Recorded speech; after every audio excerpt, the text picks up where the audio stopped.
Welcome back. In this video, we will learn about what SQL operators KX SQL supports. So for a full list of compliance with ANSI SQL, you can head to the documentation link provided here. This will be updated as future releases include compliance for even more SQL features, but we'll look at some of the more basic ones that are available today. So starting with the basic operations, we can do things like addition, subtraction, multiplication and division, and then also some standard equality operations as listed in the table here.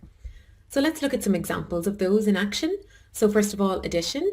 Remember, we're looking at a taxi fare data set, and so two of the columns in that data set are our fare and the tip value for each trip.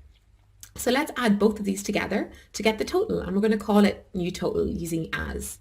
Nice. So we can see there we've added the two of those together. We're also able to apply a singular atomic value to a column in a table. So in the next example, we're showing this with subtract instead of addition, and we're taking one away from the month, and we're going to call it previous month. Okay, great. We can see our month is now the previous month. Next, we're going to use multiplication, and we use asterisks as you do in SQL. In this example, we're converting our distance into feet, and we're going to multiply that by the conversion factor, which is 5,280. And we've got a new column there called distance foot, and you can see there that's been converted now. And next, division can be done with forward slash, and again we can use either a column or a single atomic value, so we can convert the fares from dollars to cents, for example, by dividing by 100. Now we also have some equality operators that are standard with SQL that we support. So first we've got equals, which is how we do equality in SQL. So in this example, we're returning only where we have exactly two passengers in the car. And you'll see when we run that, our passenger count equals 2. Okay, great. Now we can also use comparison operators like greater than, less than, as well as greater than or equals to, and less than or equals to. And we've got some examples there, and I'll let you go through those yourself. They're all variations of the same thing.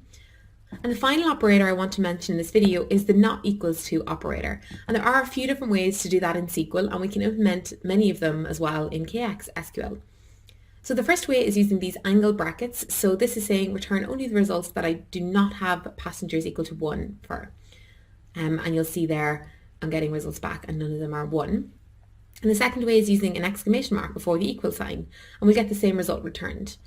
Now there are more ways to do that, and we'll see those in the next section, primarily using the not logical operator.